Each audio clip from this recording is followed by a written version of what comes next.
Halo Bu Gembala. Thank you udah gabung Bu Gembala. GBI Rangkas Bitu.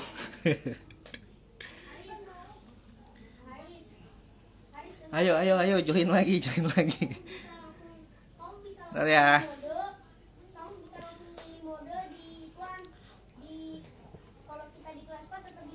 Bentar.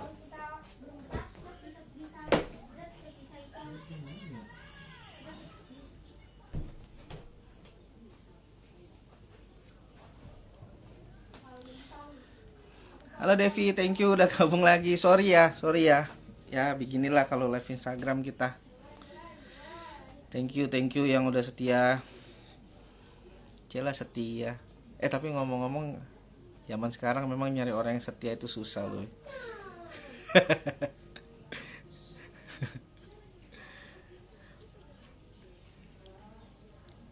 Halo Valen. Thank you.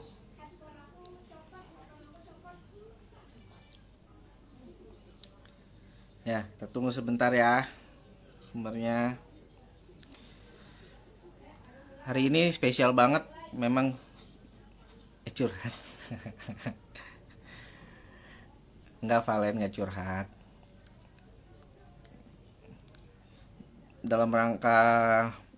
Masih dalam rangka memperingati Hari Anti Narkoba Internasional tanggal 26 Juni kemarin.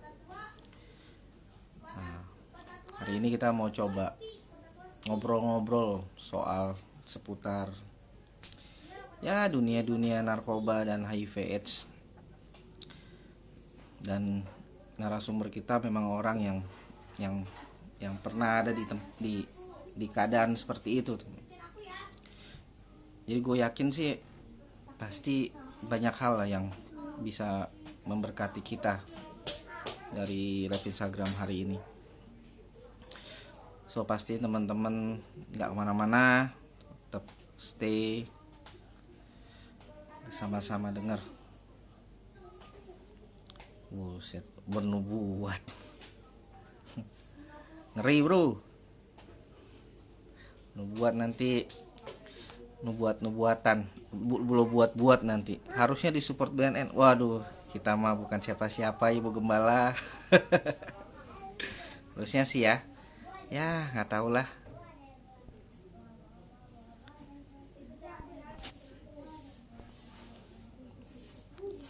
Halo bro. Bentar.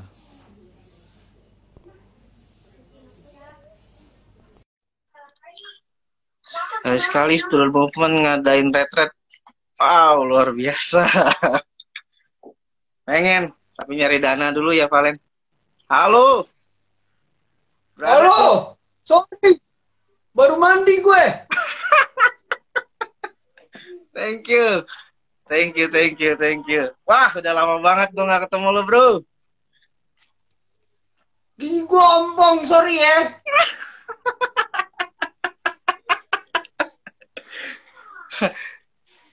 Bro Jack, apa kabar? Baik, puji Tuhan baik, sehat. Baik ya, sehat ya. Udah lama Bersyukur. gak ketemu Ben. Terakhir Ya, kita ketemu di acaranya Brother Androv sebelum merit. Kalau bro masih ingat. Iya bener. Terakhir di situ kita ketemu. Gimana? Sehat-sehat ya? Baik. Puji Tuhan, bersyukur, mengucap syukur banget gue masih ada sampai hari ini. Oke.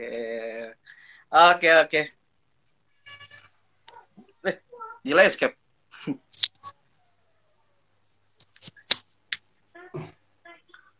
Oke.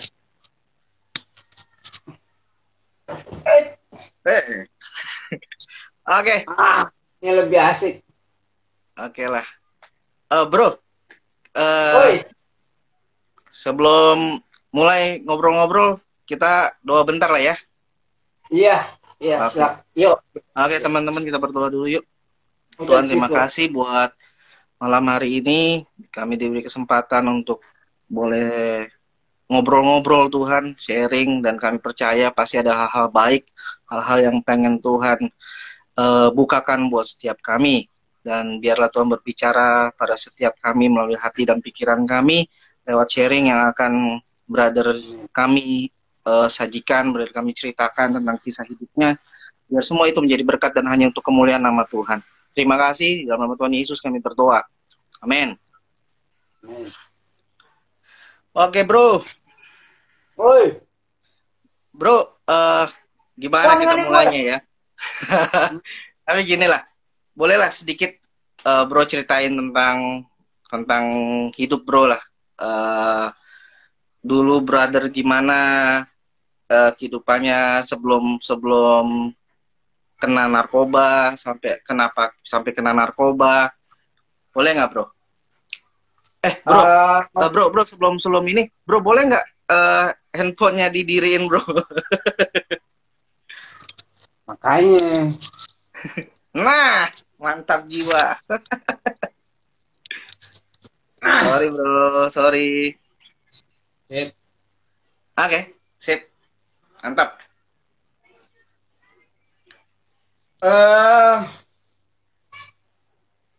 Nama gue Jeki. Oke. Sekarang umur 41 tahun.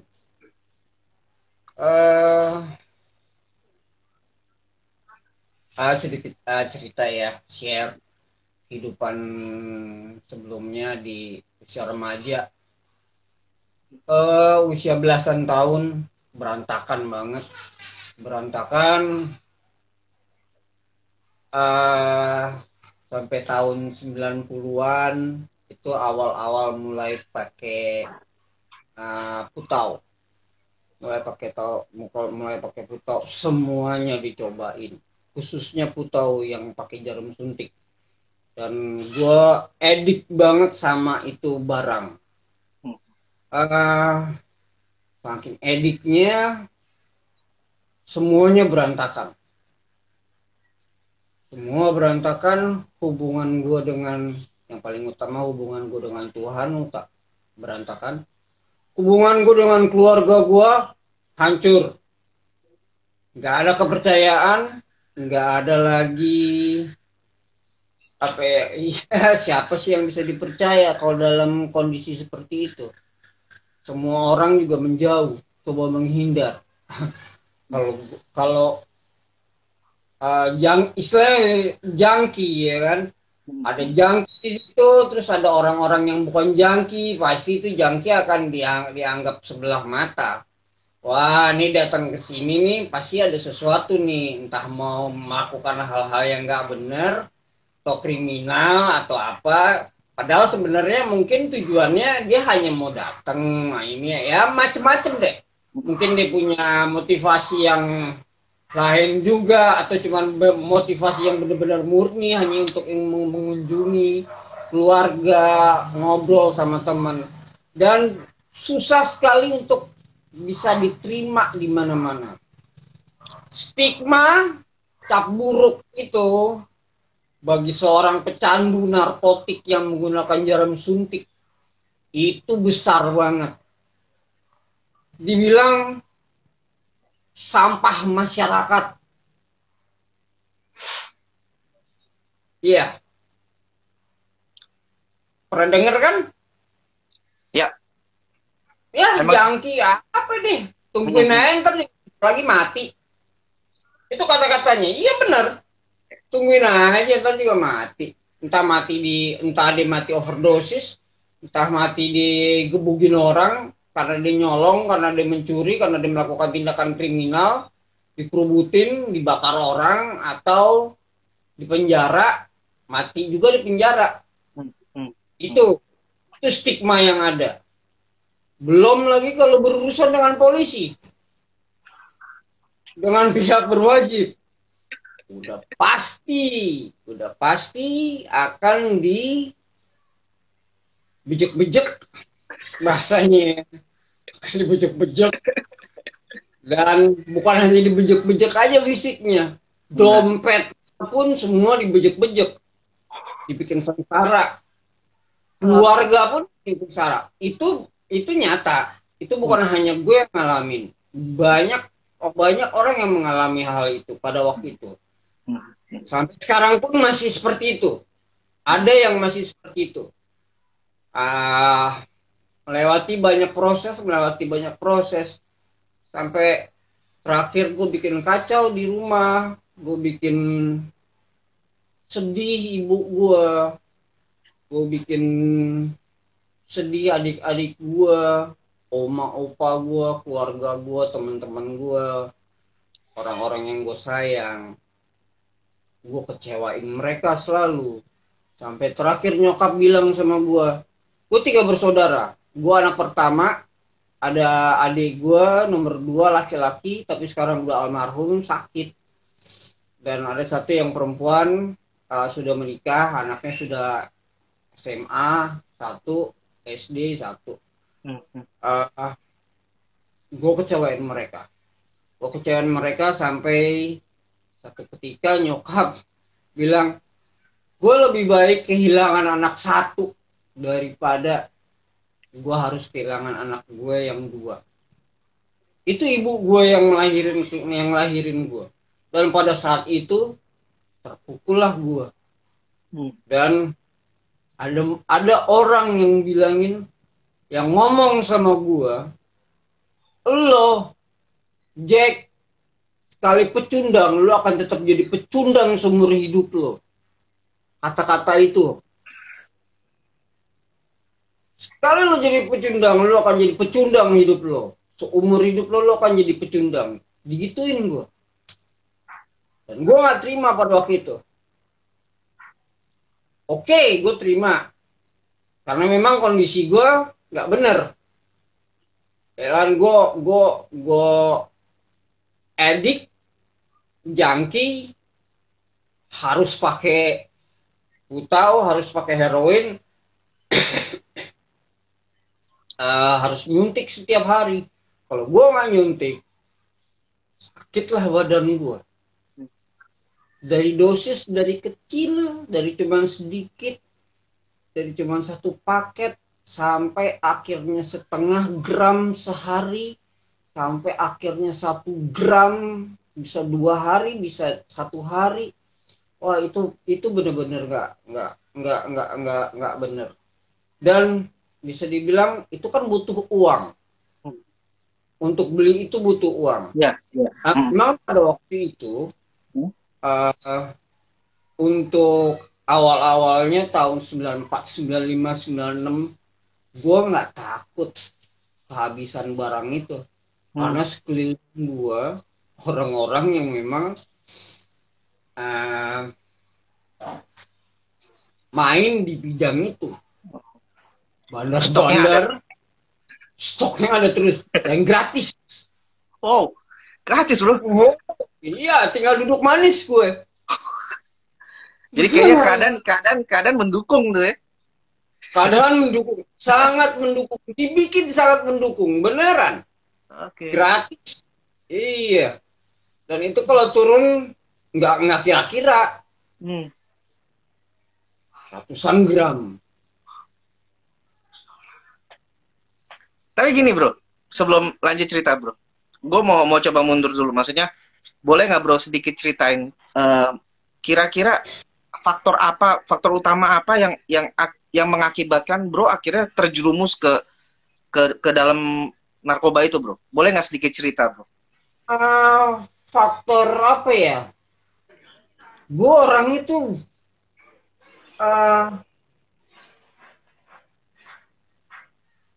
pengen tahu, selalu curious, penasaran. Sampai sekarang pun gue penasaran. Kalau gue belum tahu, gue belum pernah, gue tak tahu kebenaran itu, gue akan cari terus. Gue akan cari terus sampai di mana. Dan pada waktu itu juga lingkungan tempat gue sekolah, lingkungan tempat gue di rumah. Dulu kan kita tinggal di Pancoran di Jakarta Selatan. Jakarta Selatan pada masa itu, wow, siapa yang nggak pakai? Bahkan tuh artis-artis tuh, rocker zaman 90-an tuh namanya kan besar, ya kan? Nah, itu jadi jadi idola, tapi ternyata idolanya nggak bagus. Pada waktu itu hasil karyanya sih bagus-bagus, tapi kehidupannya yang nggak bagus. Dan banyak orang yang mengikuti jalan kehidupannya dia. Dan marak juga pada saat itu memang maraknya, sedang marak-maraknya itu kutau. Ya kan, heroin, pakai jarum suntik, pakai di drag, pakai apa pakai aluminium foil dibakar kayak gitu. Dan ngeband dulu SMP. Ngeband. Dan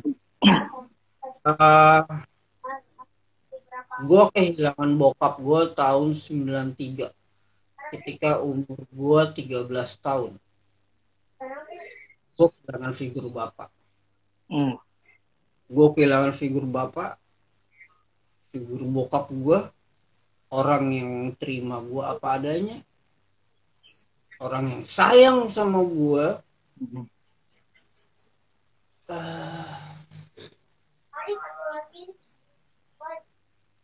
Gue belum pernah ketemu manusia seperti dia sampai saat ini. Belum pernah ketemu lagi gue. Dan dia menjadi contoh buat gue. Dia menjadi teladan gue. Cinta kasihnya dia sama gue, sama nyokap gue, itu jadi teladan untuk hidup gue. Gue kehilangan. Jujur gue kehilangan. Dan saat itu kita tinggal di Pancoran, dan sebelum bokap meninggal, bokap udah siapin rumah di Bekasi. Jadi berapa bulan sebelum bokap meninggal, itu rumah udah ada. Bokap meninggal, akhirnya kami, saya, mama, dan 2 orang adik saya, kami harus pindah ke Bekasi. Itu di daerah apa namanya? Babelan. Oke. Babelan, Bekasi ujung. Kalau masuk daerah situ waktu itu, ya tahun 93, itu masih sawah. Wih, tempat jin buang anak ya, Bro. Dari Jakarta tuh kayaknya kita menuju ke suatu negeri antah berantah itu. Ini beneran. Ketemu anak-anak sana yang ngomongnya, iya kita bagol lah. Dia itu beneran asli. Ya kan? Terus udah di situ ketemu lagi, ternyata di situ banyak teman-teman dari daerah Priuk. Mereka gue main dari kecil tuh, gue main sama orang yang lebih besar dari gue, lebih tua dari gue. Gue main sama om gue main sama temen-temennya om gue. Yang paling kecil itu cuman gue. Paling kecil, paling nyolot, paling apa nih? Gue yang paling depan. Di belakang gue ada om gue, ya kan, gede-gede. Gue jadi nggak ada takutnya. Ya udah. Terus temen-temen gue juga begitu. Temen-temen gue pelaut di Bekasi. Ya kan, temen-temen gue pelaut, bapaknya pelaut. Jadi orang-orang bisa dibilang orang-orang keras semua.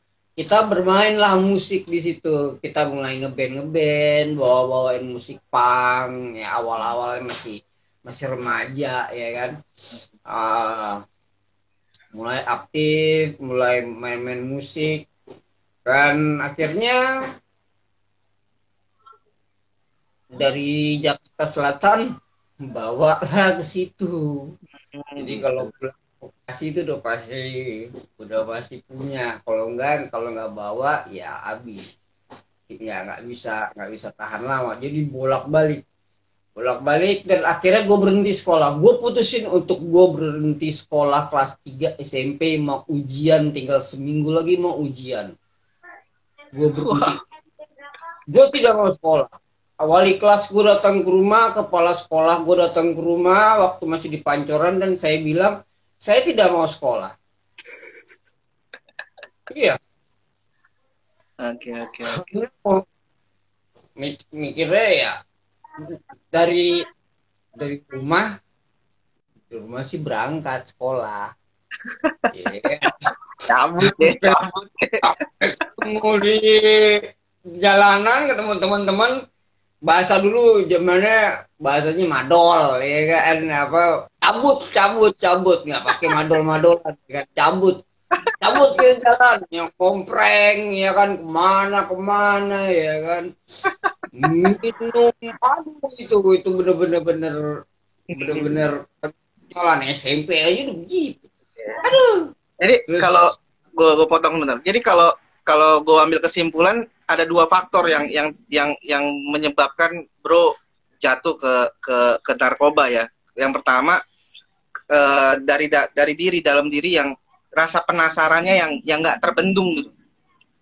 Yang pertama, yang kedua lingkungan, faktor lingkungan yang ketika rasa ingin tahunya nggak terbendung, tidak terkontrol, di apa ya, difasilitasi dengan lingkungan yang mendukung ke arah sana gitu ya. ya Kira-kira gitu itu ya, Bro? ya.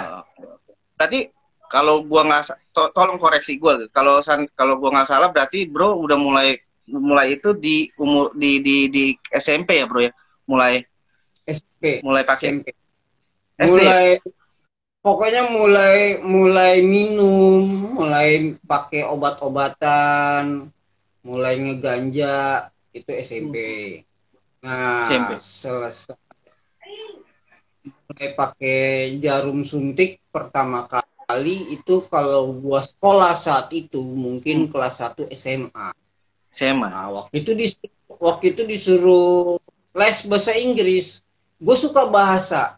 Gue suka belajar bahasa dan gue belajar bahasa apapun gue otodidak. Cepat gue bisa belajar.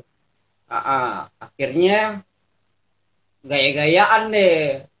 Minta sama opa gue mau belajar bahasa Inggris. Dulu di Kampung Melayu tuh ada satu sekolah untuk bahasa Inggris cukup lumayan namanya, bagus. Itu gua hanya masuk sekali, 2 kali. Bader ya. 2 kali belajar, ya kan. Abis itu datang berangkat dari rumah berangkat. Duduk di Cabut. bawah. Duduk di bawah. Kelasnya di atas, di luar, di atas, di dalam, di gedung. Gue bisa lihat kelas gue dari bawah, dari luar, dari parkiran, gue bisa lihat begitu. Gue itu kelas beneran, gue cuek aja, ya kan.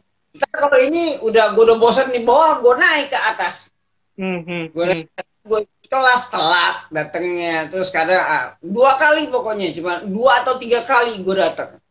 Setelah itu nggak lagi sempat Tapi terus namanya keluarga mendukung. Jack coba ini apa, les ini sampai opa bilang coba kamu les DJ atau apa. Tapi otak nggak kepikiran ke situ. Otak mikirnya mabok aja, nyuntik aja. Tapi gini bro, Gitu. boleh gue potong. Kan ada banyak apa ya pendapat gitu, ada banyak inilah ya pendapat lah bahwa sebelum lo pakai narkoba, lo ada tingkatan-tingkatan yang minimal itu awal pintu masuk lo pakai narkoba adalah rokok.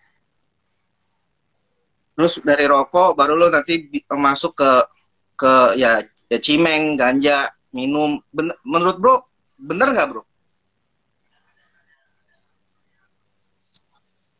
Kenapa?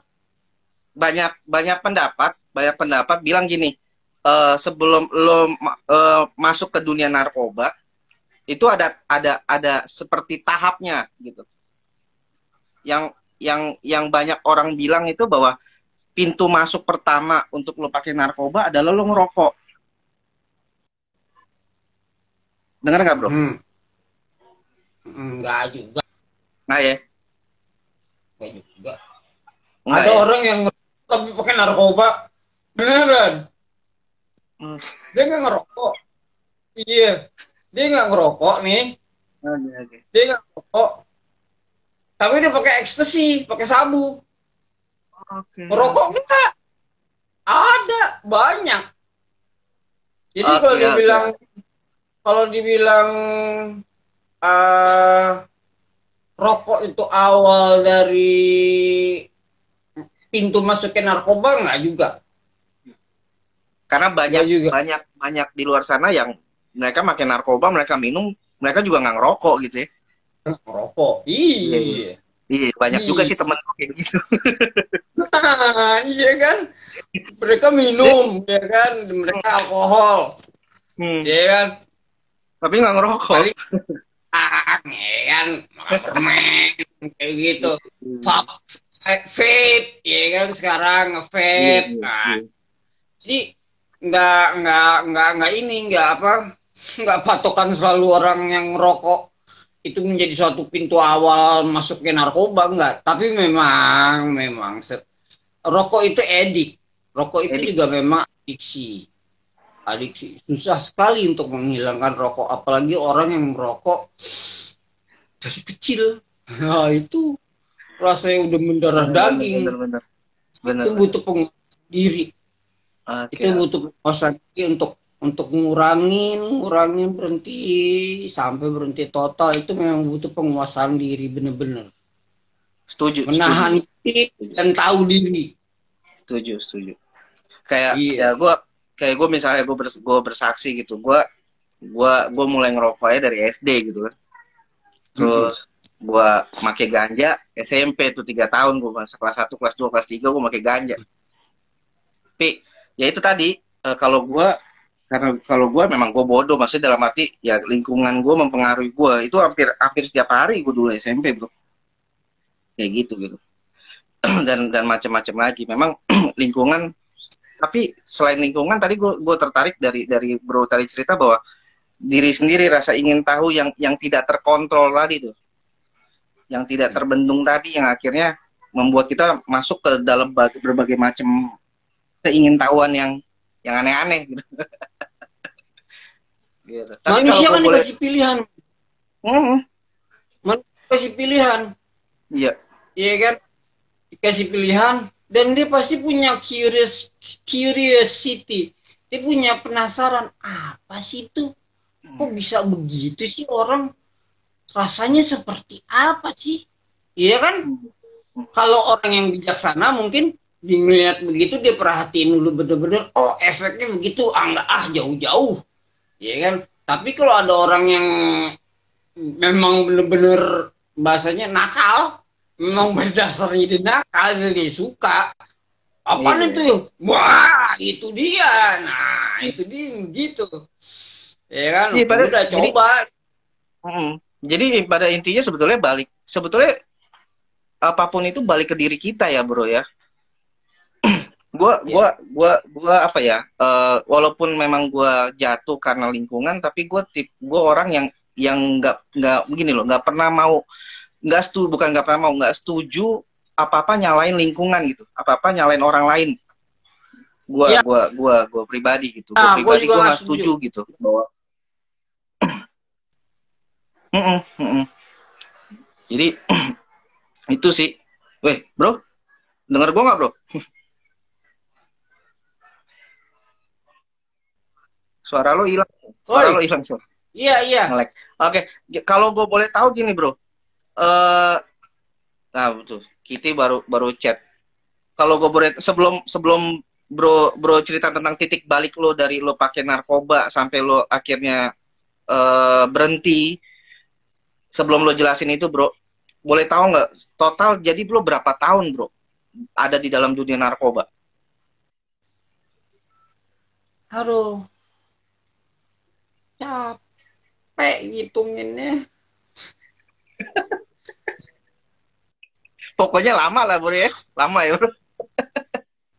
Males banget gue inget sih beneran.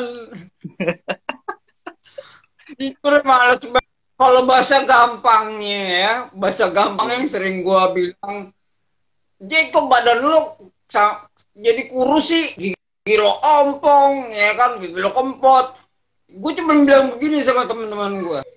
Gue kebanyakan nyemplung di tong kimia, gue bilang. Di tong yang isinya kimia, nah gue kebanyakan nyemplung di situ. Udah kelar ya kan, mau jawab deh. Iya. Oke. Jadi oke, masuk ke tadi bro. Boleh share sedikit nggak bro? Titik balik bro sampai dari lo edik banget ngakai narkoba sampai akhirnya satu momen di mana lo mungkin oke, gue harus berhenti nih. Nah, boleh nggak ceritain itu bro? Gue oke. Eh, tahun 99. Tahun 99 itu gue udah selama dari 94 pakai jarum suntik itu gue di akhir tahun 99 mulai dari 96, 97, 98 tuh berobat. Oke. Berobat detox. Bukan rehabilitasi ya, kalau rehabilitasi kan itu butuh uang yang banyak. Dan pada waktu itu hanya orang-orang yang punya uang banyak yang bisa masuk panti rehabilitasi. Hanya orang-orang yang punya uang banyak untuk masuk panti rehabilitasi. Dan juga waktu itu nggak pilih masuk ke rehab, jadi berobat jalan, tapi itu juga ketemu sama dokter yang memang urusan dengan narkotika, detox ya kan, detoksifikasi itu pun mahal bro. Pada saat itu paling murah itu 1,5 juta saat itu ya, pada tahun 90-an 500.000, 700.000 itu banyak sekali, ya kan, dan itu setiap bulan harus jalan. Di panti rehabilitasi sebulan itu bisa 5 sampai 10 juta sampai 15 juta, ya kan. Ya terus udah jalanin itu berkali-kali dan bukan hanya gue, di dalam keluarga gue yang pakai, ada anggota gue juga. Jadi ya kita berantakan. Gue nggak malu untuk ucapin ini, dan gue nggak sungkan untuk ucap. Bukan hanya gue, ada anggota keluarga gue juga yang terlibat. Jadi ya san lah kalau untuk hal itu. Terus tahun 99 gue udah mulai capek, gue udah mulai nggak tahu mesti bikin apa karena udah berantakan. Satu,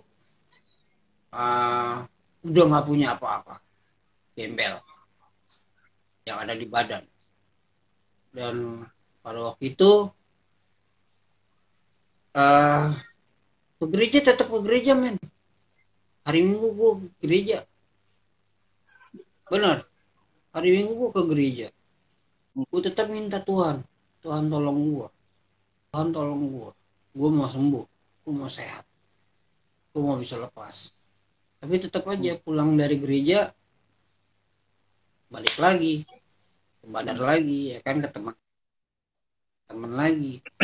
Terus 99 bisa dibilang itu tahun yang bener-bener udah tentuin pada waktu itu ya.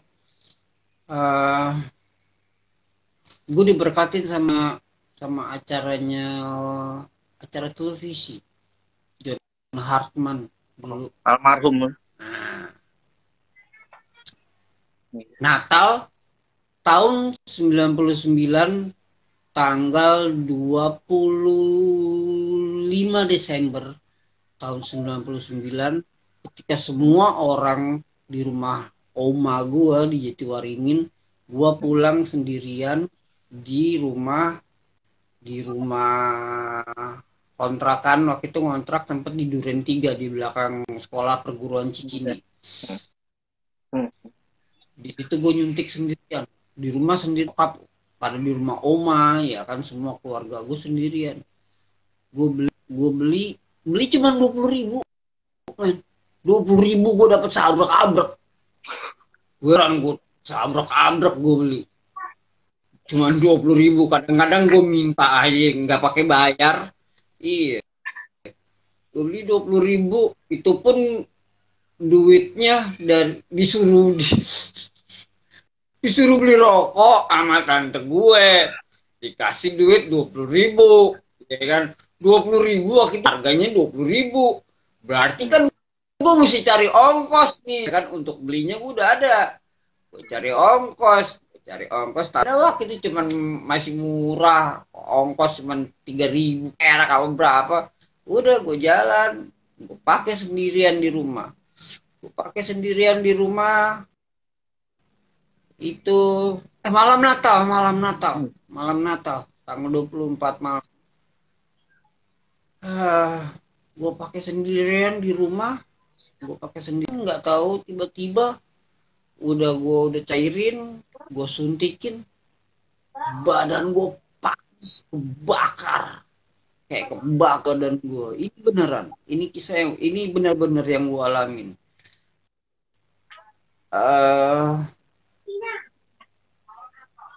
Itu gue kebingungan sama sekali. Gue bener-bener bingung, gue bener-bener sendirian, takut gue mati, gak ada yang tahu. Ya kan, gue di rumah sendiri. Ya kan, kalau dia tiba-tiba kebayang overdosis nih, ya kan, kenapa nih jadi begini nih, ya kan, mabok enggak, siksa, ya kan, panasnya minta ampun, ya kan, itu gue sendiri. Terus gue lihat acara itu dan waktu itu hamba Tuhan itu bilang, saya lihat di sini ada anak muda sedang melakukan ketentuannya terhadap narkoba. Tuhan mau jamah kamu, Tuhan mau sembuhkan kamu. Gue berdoa, men, beneran. Gue ikutin doa terus. Gue ikutin, puji Tuhan, besok paginya yang biasanya gue bangun tidur gue sakau, gue gigil sakit, ngilu, dingin badan gue, hilang. Itu satu.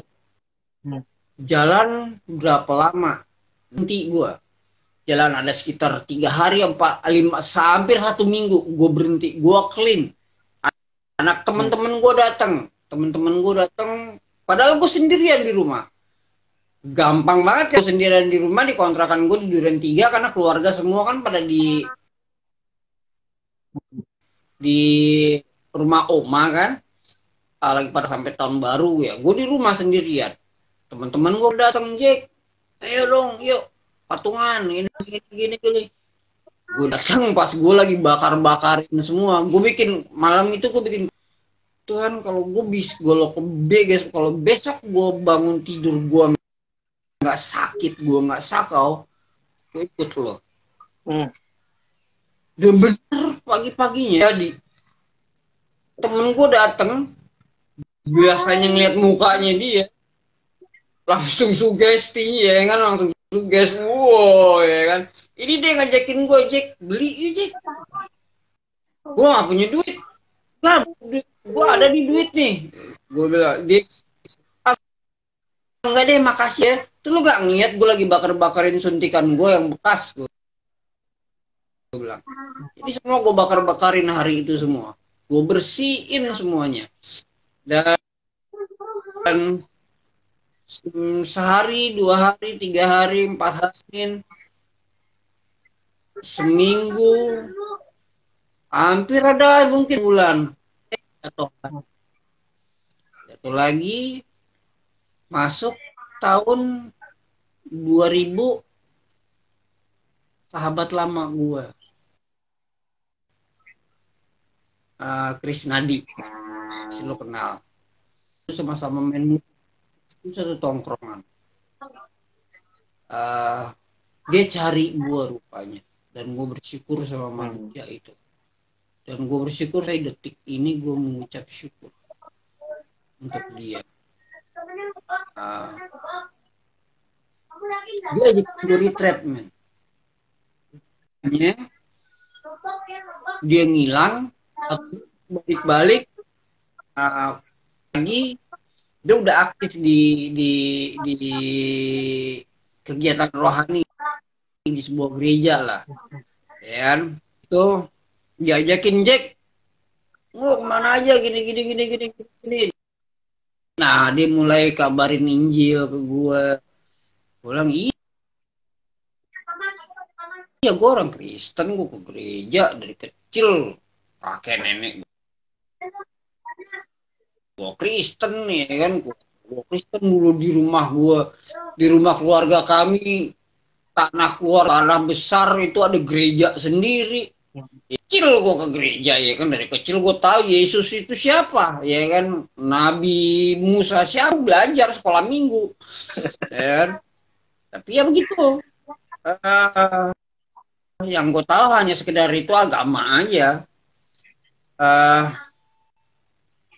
Kalau ditanya ya agama lo apa, Kristen, nah, udah itu aja. Iya, terus akhirnya diajakin gue straight, Jack, kita ke puncak, lo ikut nggak? Ya coba deh bro, gue bilang, coba Chris, nanti gue pikir dulu deh. Gue pikir-pikir dulu. Gue mikir juga, badan gue masih sakau. Kalau gue 3 hari di puncak, nggak bawa apaan, puncak dingin, men. Orang pada mereka yang pada waktu itu make nggak akan berani keluar keluar rumah atau keluar daerah tanpa bawa stok barang. Kalau nggak bisa melintir, bisa sakit, bisa kacau. Aku pikir boleh juga, bilang gue udah lama nggak ke puncak, gue udah lama nggak ke puncak. Terus waktu itu dibilang bayar 25.000. Kalau buat lo gratis, Cek. Gratis lagi, ya kan? Gue ikut. Iya, gue ikut. Gue ikut di sana. Jadi tim advance duluan deh. Jadi kita yang berangkat duluan. Gue anak baru, tapi gue bantuin angkat alat musik, ya kan, di sana susun setting segala macem. Cuman habis itu berasa bangetnya, elah, kagak bawa apa-apaan, gue obat juga kagak. Oke. Waduh, sinyalnya. Oke, bro, gue stop dulu sebentar, bro. Bentar, bro. Oke. Guys, teman-teman, pasti teman-teman kan penasaran nih, apa yang terjadi di puncak. Terus tadi ada pertanyaan, apa yang dirasain sama Bro Jeki, apa sih hal yang paling dirasain saat dia make? Apakah ada apa secara mental, secara fisik, apa yang dirasain? Lalu apakah dalam dunia narkobanya Kak Jeki ini identik dengan yang kita mau bahas nanti ke depannya tentang HIV/AIDS? Itu bagaimana itu semua? Apakah benar orang yang narkoba pasti kena HIV/AIDS atau bagaimana? Nah, teman-teman, ini karena waktu yang memisahkan kita, so pastikan teman-teman minggu depan teman-teman balik lagi, kita live lagi, kita akan lanjutin cerita sama Kak Jeki, dan gue yakin Kak Jeki ada banyak kisah hidup yang dia akan share dan pasti memberkati teman-teman sekalian. So Kalau teman-teman merasa di live Instagram hari ini memberkati, ajak teman-teman yang lain, apalagi teman-teman punya kenalan teman saudara yang lagi saat ini make, yang terjebak dalam narkoba. Minggu depan pastiin ajak mereka, kita kumpul bareng, kita join bareng sama-sama. Nanti minggu depan Kak Jeki bakalan share lagi kisah hidupnya dan bagaimana apa yang terjadi, bagaimana dia, semuanya akan besok minggu depan itu bakalan Kak Jeki ceritain semua ya. So pastikan teman-teman balik lagi minggu depan, ajak semua orang yang teman-teman kenal, yang teman-teman kasih, yang teman-teman sayang, ajak mereka minggu depan untuk sama-sama join di live Instagram. Oke, Bro Jack, kita waktunya terbatas. Nanti minggu depan kita join lagi, Bro. Kalau Bro nggak keberatan dan Bro ada waktu nanti. Untuk hari ini kita sudahi dulu, teman-teman. Pastikan teman-teman minggu depan, sekali lagi minggu depan, jangan sampai nggak nonton, jangan sampai nggak join live Instagram. Oke teman-teman, kita akhiri untuk live Instagram malam ini. Kita berdoa ya, kita berdoa. Tuhan, kami mengucap syukur buat malam hari ini. Kami boleh share banyak hal, Tuhan, banyak hal yang kami boleh belajar dari kesaksian, dari cerita hidup Kak Jeki, Bro Jeki. Banyak waktu gua. Biar Tuhan campur tangan atas semuanya, buat kesehatannya juga, buat segala sesuatu yang Kak Jeki butuhkan, Tuhan berkat. Dan buat setiap kami, Tuhan, kami boleh belajar banyak hal, dan bukan hanya belajar, tapi kami boleh melakukannya dalam kehidupan kami sehari-hari, apa yang baik, yang benar, dan yang sempurna di hadapan Tuhan. Terima kasih Bapa, terima kasih Tuhan, di dalam nama Tuhan Yesus kami berdoa. Amin.